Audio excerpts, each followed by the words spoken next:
अस्सलाम वालेकुम एवरीवन, मैं तैयबा गोंदल। अक्टूबर 1503 में शुरू होने वाली ये पेंटिंग कैसे दुनिया की सबसे एक्सपेंसिव और मिस्टीरियस पेंटिंग बन जाएगी, ये इसके आर्टिस्ट को भी नहीं पता था। मोनालिसा जो एक Italian artist Leonardo da Vinci ने बनाना शुरू की और कई साल तक इसको बनाता रहा, लेकिन मोनालिसा आज भी एक अधूरी तस्वीर है। बात करते हैं कि ये कैसे इतनी मिस्टीरियस है, इसके पीछे क्या क्या राज हैं और इसको क्यों चुराया गया।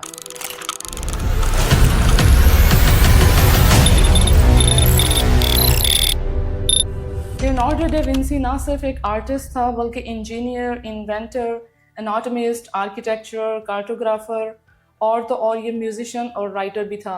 और मज़े की बात ये है कि ये कभी किसी स्कूल या कॉलेज नहीं गया था। इसने मोनालिसा जैसे मास्टरपीस को बनाया जिसकी वर्थ आज के दिन 2.5 बिलियंस ऑफ डॉलर्स है। लेकिन अभी हम लियोनार्डो पर नहीं, सिर्फ मोनालिसा पर बात करेंगे। मोनालिसा की आइडेंटिटी को लेकर मुख्तलिफ किस्म की कहानियाँ हैं। कुछ हिस्टोरियंस का कहना है कि ये लियोनार्डो डा विंसी की अपनी पोर्ट्रेट है और इसमें लियोनार्डो ये देखना चाहता था या वो ये इमेजिन कर रहा था कि अगर वो औरत होता तो कैसा लगता। कुछ का कहना है कि ये लियोनार्डो की मदर कैटरीना का पोर्ट्रेट है और कुछ बिलीवर्स कहते हैं कि ये लियोनार्डो के एक लंबे अरसे तक का साथी और लवर सेलाई का पोर्ट्रेट है। लेकिन एक इटालियन आर्टिस्ट जॉर्जियो वेसेरी ने लियोनार्डो के बनने के 32 साल बाद उसकी ज़िंदगी पर एक किताब लिखी जिसमें उसने इस पेंटिंग को मोनालिसा का नाम दिया और बताया कि फ्लोरेंस शहर में एक कपड़े का ताजर था जिसका नाम फ्रांसिस्को जियोकोंडो था।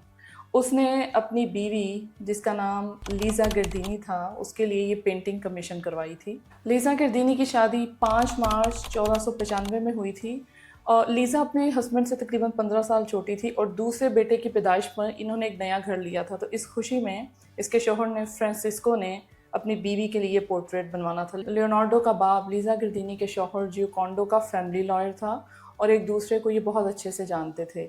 इन्होंने अपने बेटे लियोनार्डो का तारुफ करवाया। लियोनार्डो ने फ्लोरेंस के एक आर्ट स्टूडियो में अक्टूबर 1503 में ये पोर्ट्रेट बनाना शुरू किया।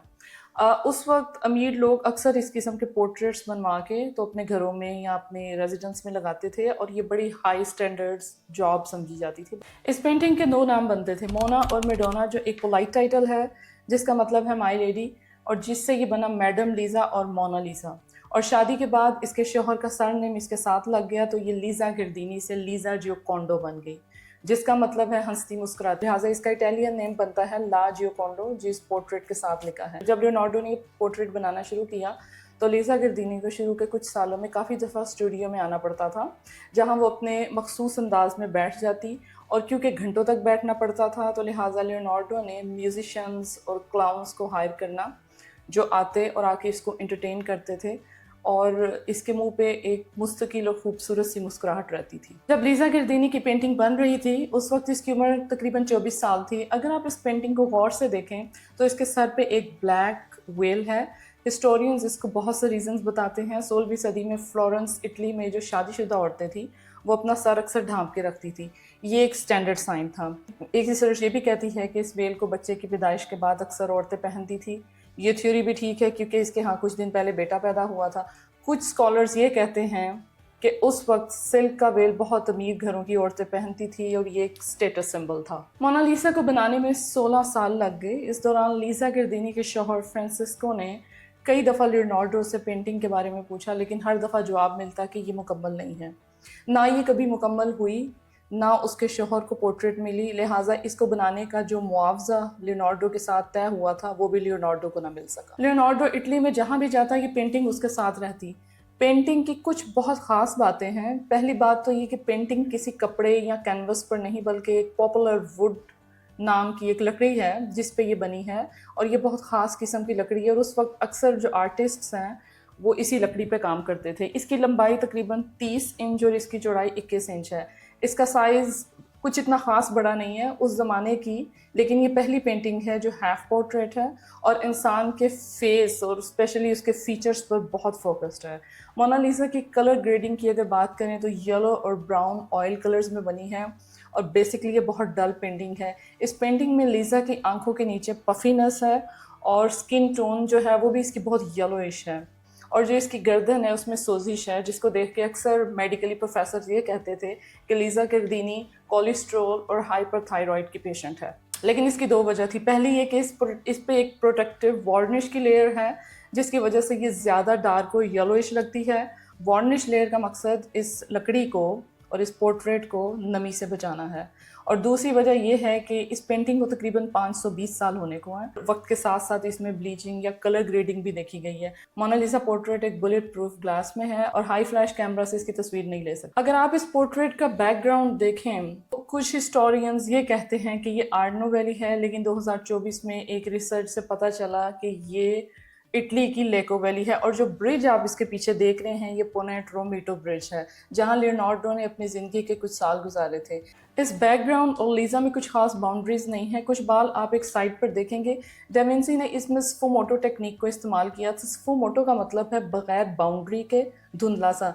ये एक ब्लेंडिंग टेक्निक है, आउटलाइंस को ब्लर करना और कलर्स को ब्लेंड करना, यही वो ख़ास टेक्निक है। लिहाजा आप अगर गौर से इस बैकग्राउंड को देखें तो ये कुछ इतनी साफ और वाज़िया नज़र नहीं आएगी। अगर मोनालिसा की स्माइल को गौर से देखें तो स्फुमोटो टेक्निक से एक ऐसा ऑप्टिकल इल्यूजन क्रिएट किया गया है कि इसको फ्लिकरिंग और अनकैचेबल स्माइल कहते हैं। फॉर एग्जांपल अगर इसकी आंखों को आप कुछ देर देखेंगे तो आप नोट करेंगे कि लीज़ा मुस्कुरा रही है, लेकिन अगर आप सिर्फ होंठों या इसकी मुस्कान पर फोकस करेंगे तो लीज़ा बिल्कुल मुस्कुरा नहीं रही है, इसकी मुस्कुराहट बिल्कुल गायब हो जाती है।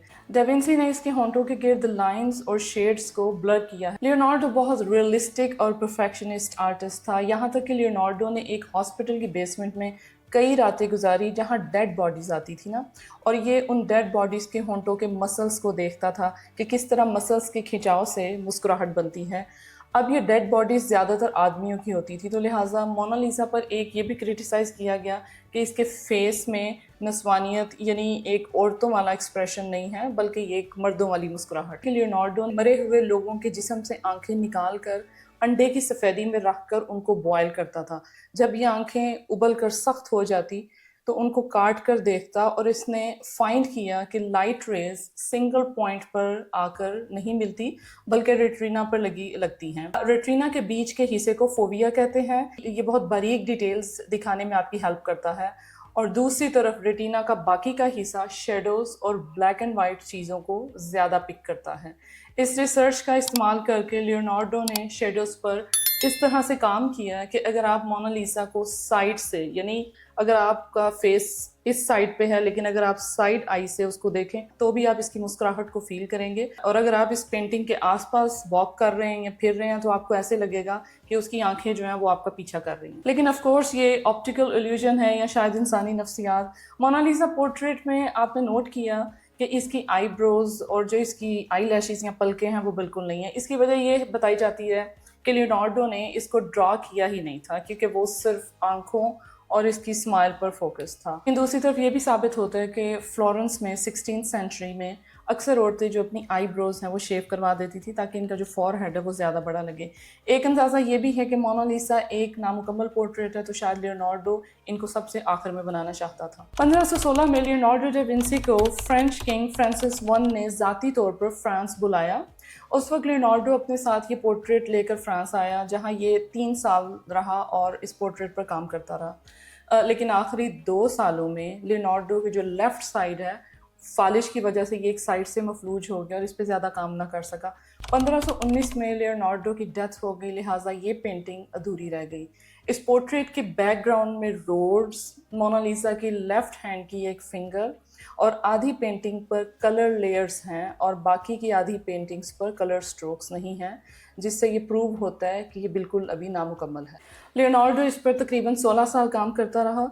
लियोनार्डो के मरने के बाद किंग फ्रांसिस ने इसको 4000 सोने के सिक्कों में ये पोर्ट्रेट उसकी वर्कशॉप से ले ली और अपने महल में लगा दी।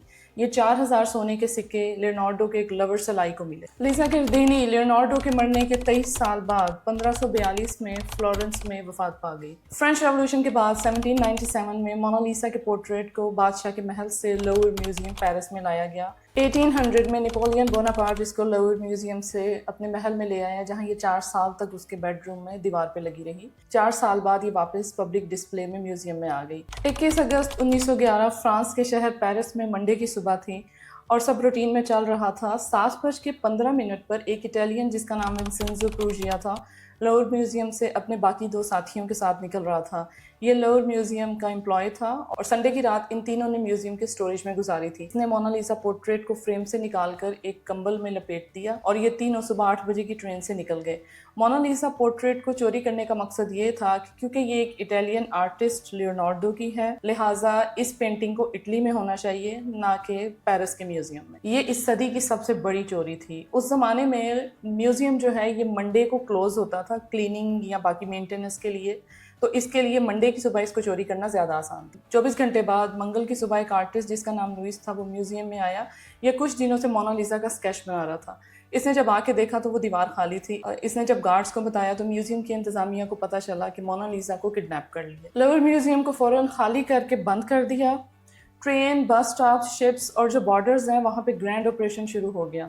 فرینچ گورنمنٹ کے لیے یہ ایک بہت بڑا چیلنج تھا۔ مونا لیزا کی چوری ایک ورلڈ بریکنگ نیوز بن گئی اور مونا لیزا کی تصویر دنیا کے ہر نیوز پیپر، میگزینز، یہاں تک کہ cups, match boxes, chocolate boxes اور پوسٹ کارڈز پہ لگ گئی، اور یہی وہ ایگزیکٹ ٹائم تھا جب لاہور کی مونا لیزا گلوبلی فیمس مونا لیزا بن گئی۔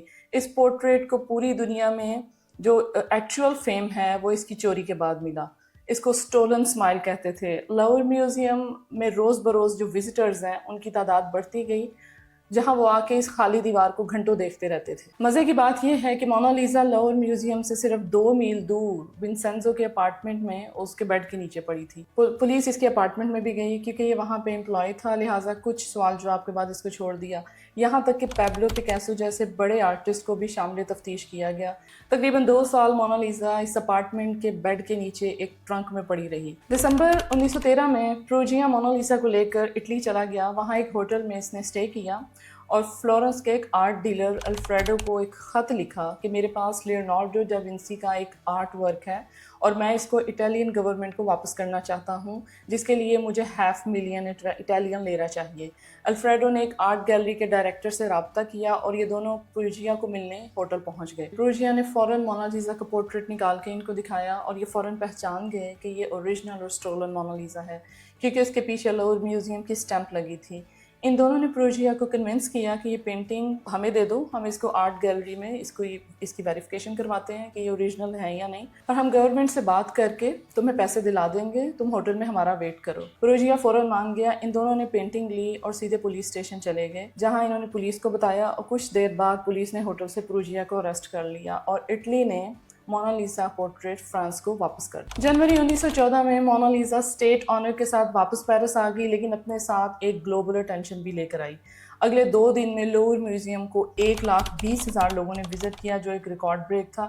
آج بھی اگر مونا لیزا دیکھنے کے لیے جائیں تو آپ کو آدھا سے 1 گھنٹہ ویٹ کرنا پڑتا ہے، سم ٹائمز اس سے بھی زیادہ، اور آپ مونا لیزا کو صرف 15 سے 30 سیکنڈ تک دیکھ سکتے ہیں اور آپ کا ٹائم ختم ہو جاتا ہے۔ 2007 میں ایک ہسٹورین کو لیزا گردینی کا ڈیتھ سرٹیفکیٹ ملا، جس میں کنفرم ہوا کہ لیزا 1542 میں 63 سال کی عمر میں اس کی ڈیتھ ہو گئی تھی اور اس کو ایک کانوینٹ میں دفنایا تھا۔